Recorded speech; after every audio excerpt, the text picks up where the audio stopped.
Namaste. Welcome to the Advaita channel.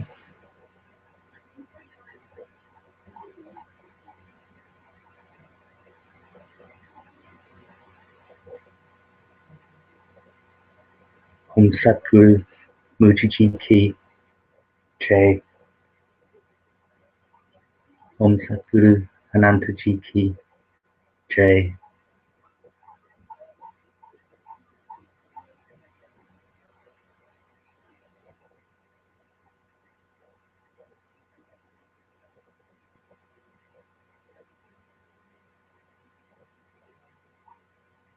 So I'm very happy to be reading for the Advaita channel. Very grateful to be part of this flow. And today I'm going to be reading from The Transparency of Things, Contemplating the Nature of Experience by Rupert Spira. I'm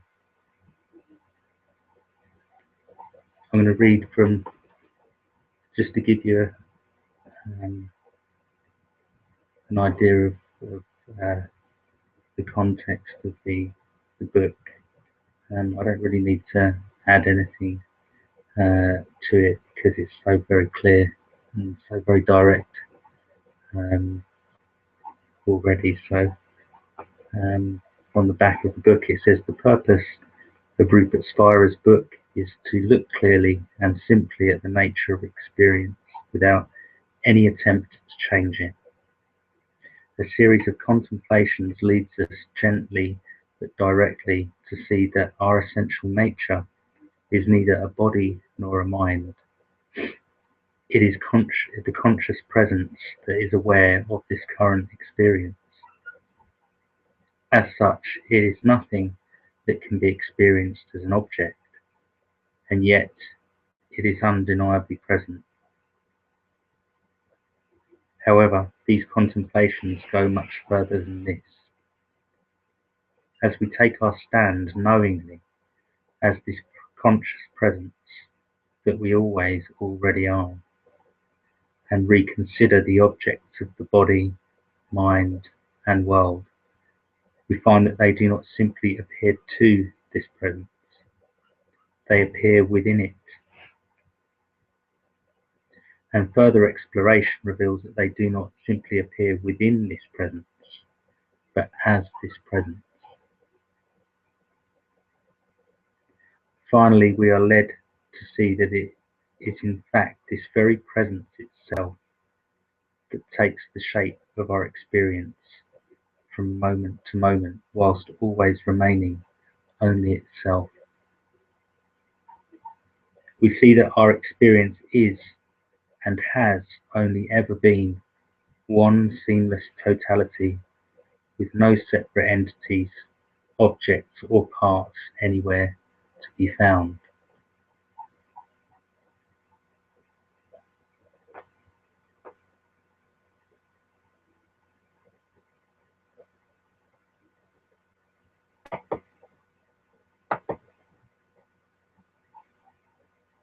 Namaste, Atma. Lovely to have you for 10 minutes or so.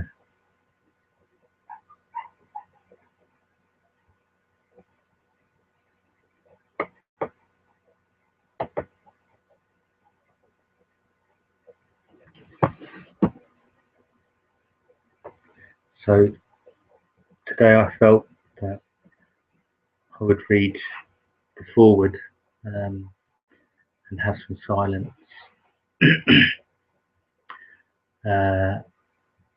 And in the foreword dairy part, after a little break, it starts off as a contemplation, and then that's how the book continues throughout various sections with breaks to stop and to take note and recognize this directness, this experience, um, without any need to change it in any way.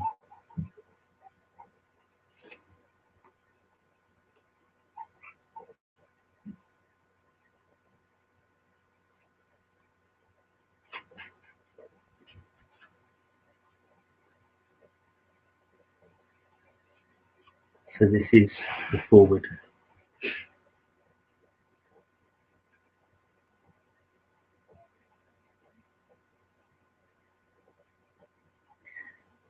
This book is a collection of contemplations and conversations about the nature of experience. Its only purpose, if it can be said to have any purpose at all, is to look clearly and simply at experience itself. The conventional formulations of our experience are, in most cases, considered to be so absolutely true as to need no further investigation. Here, the opposite is the case. Absolutely nothing is taken for granted, save the conventions of language that enable us to communicate. From an early age, we're encouraged to formulate our experience in ways that seem to express and validate it, and these expressions subsequently condition the way the world appears. David loves Jane. Tim saw the bus. Our earliest formulations divide experience into I and other, me and the world, a subject experiencing an object. From that time on, our experience seems to validate these formulations. However, at a certain stage, it begins to dawn on us that these formulations do not express our experience, but rather they condition it. This book does not address the particular qualities of experience itself. It explores only its fundamental nature. What is this I? What is this other, this world? And what is this experiencing that seems to join the two together? The essential discovery of all the great spiritual traditions is the identity of consciousness and reality. The discovery that the fundamental nature of each one of us is identical with the fundamental nature of the universe. This has been expressed in many different ways. Atman equals Brahman. I and my Father are one. Nirvana equals samsara. Emptiness is form. I am that. Consciousness is all. There are not two things. Sat, Chit, Ananda. Every spiritual tradition has its own means of coming to this understanding, which is not just an intellectual understanding, but rather a knowingness that is beyond the mind. And within each tradition itself, there are as many variations on each approach as there are students. This book explores what it is that is truly experienced. What is the nature of our experience in this moment? Is the question that is returned to again and again. However, this is not a philosophical treatise. It is a collection of contemplations and conversations in which a few core ideas are explored over and over again, each time from a slightly different angle, and for this reason there is an inevitable element of repetition. In some ways, this book is written like a piece of music in which a single theme is explored, questioned, modulated, and restated. However, each time the central theme is returned to, it will, hopefully, have gathered depth and resonance due to the preceding contemplation. The meaning of the words is not in the words themselves. Their meaning is in the contemplation from which they arise and to which they point. The text, therefore, is laid out with lots of space in order to encourage a contemplative approach. Having said that, the conclusions drawn are only meant to uproot the old, conventional, and dualistic formulations that have become so deeply embedded in the way we seem to experience ourselves and the world.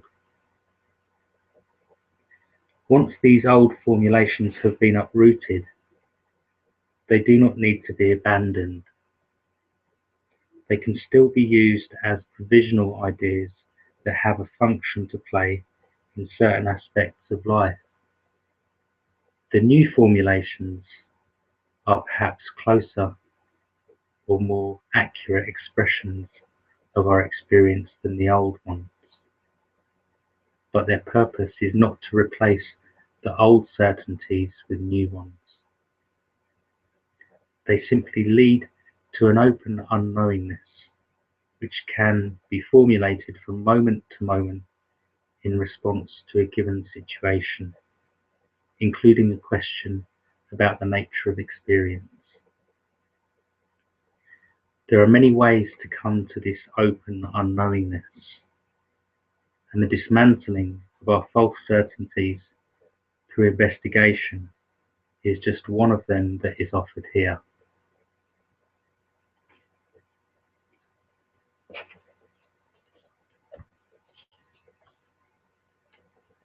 Namaste, Pekka. Namaste, Bhagavati. Thanks for joining.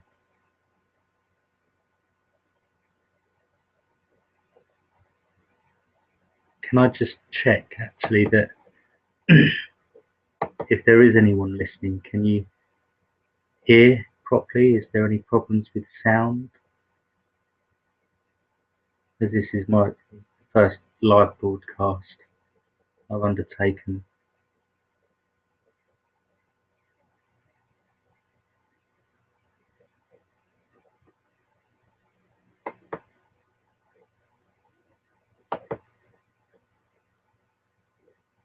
Well, hopefully it's coming through.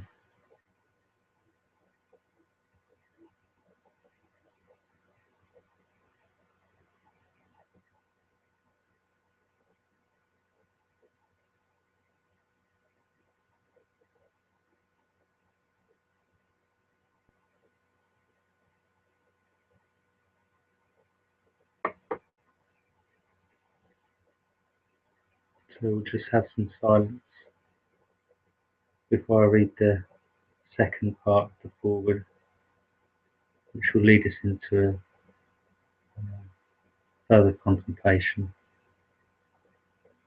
about the nature of experience.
Thank you, Becca.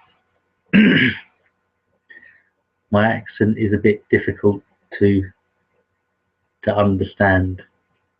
Okay, I'm not sure I could do any other accent.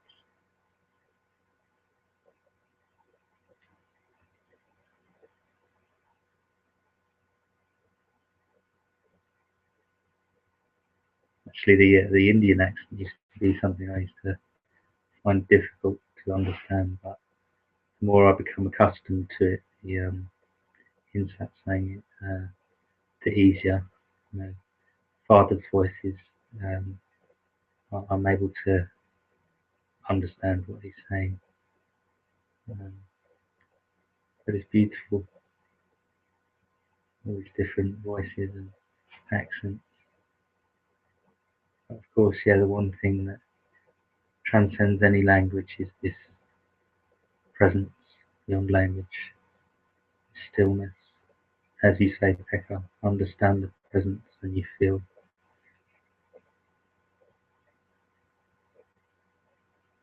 silence beyond any language.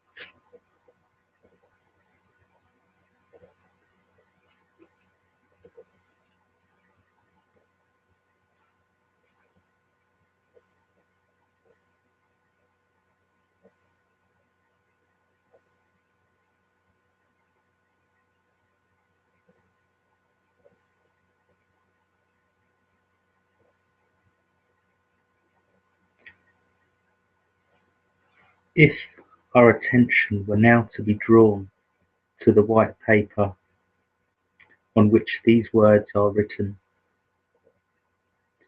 we would experience the uncanny sensation of suddenly becoming aware of something simultaneously that we simultaneously realize is so obvious as to require no mention. And yet at the moment when the paper is indicated, we seem to experience something new.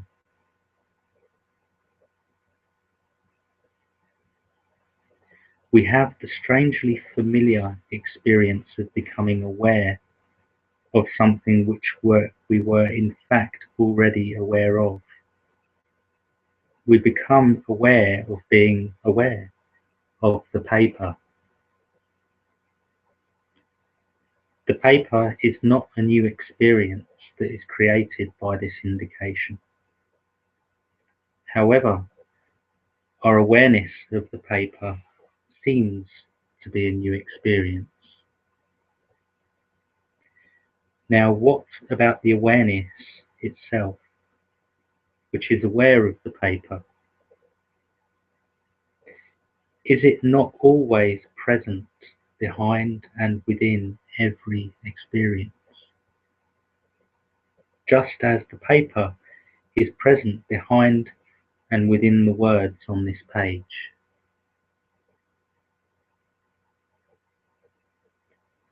And when our attention is drawn to it, do we not have the same strange feeling of having been made aware of something that we were in fact always aware of, but had not noticed?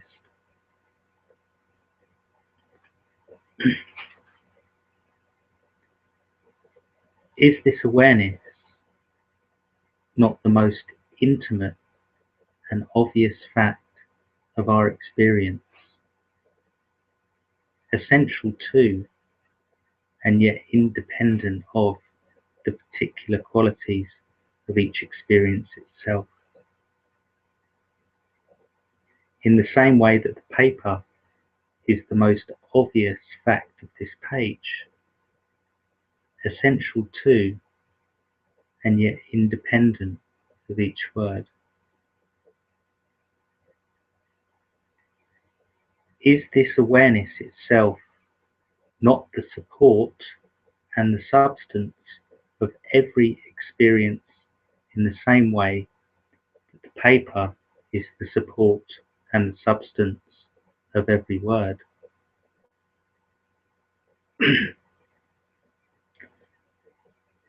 Does anything new need to be added to this page in order to see the paper?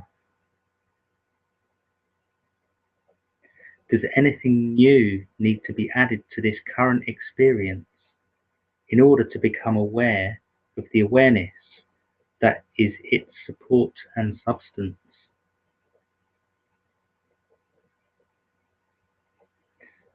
When we return to the words, having noticed the paper, do we lose sight of the paper?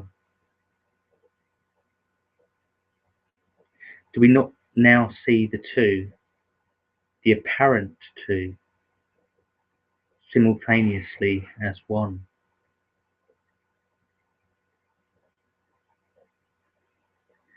And did we not always already experience them as one without realizing it?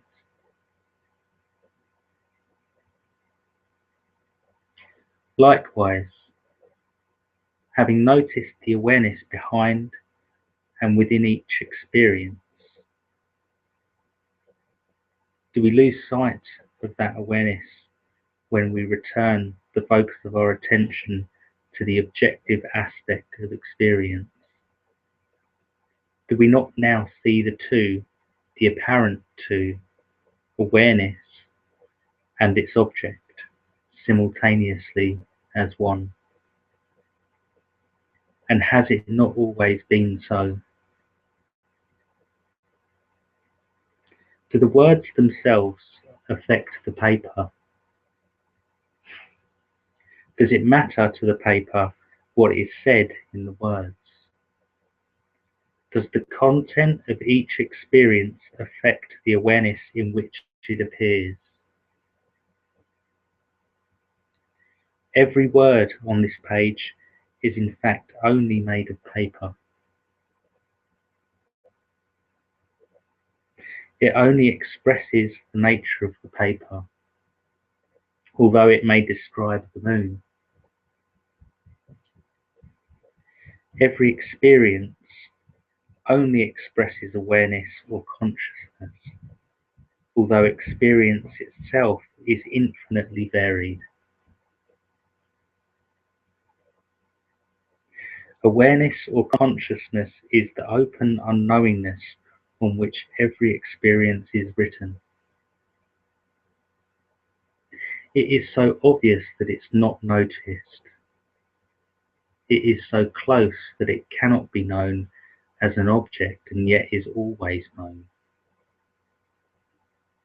It is so intimate that every experience, however tiny or vast, is utterly saturated and permeated with its presence.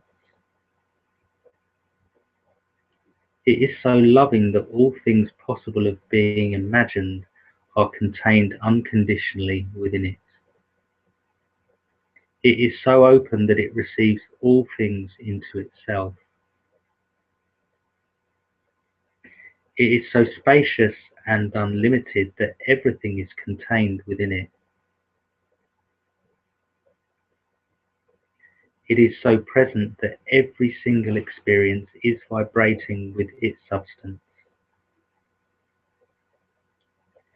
It is only this open unknowingness, the source, the substance, and the destiny of all experience, that is indicated here over and over and over again.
Awareness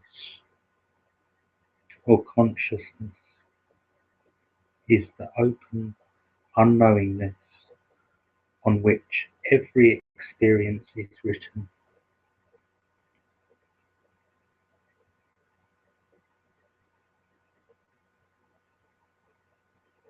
It is only this open unknowingness, the source, the substance, and the destiny of all experience, that is indicated here over and over and over again.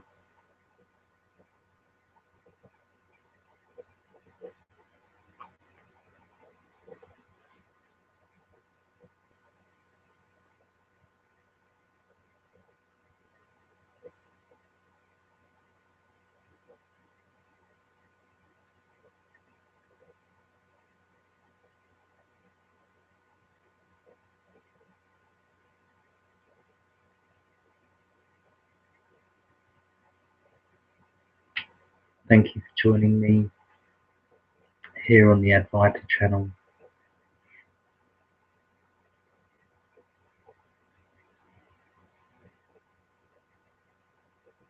Been very happy to read Rupert Spira and very grateful to be sharing in the directness and the clarity of this truth that we are,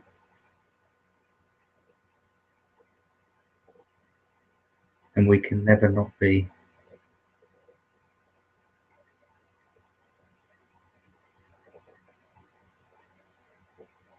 All experience is confirmation of this aware presence.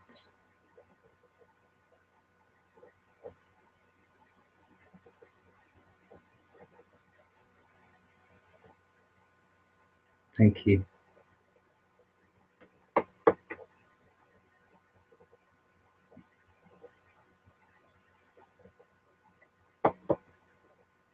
Om Satguru Mujijiki Jai. Om Satguru Anantajiki Jai.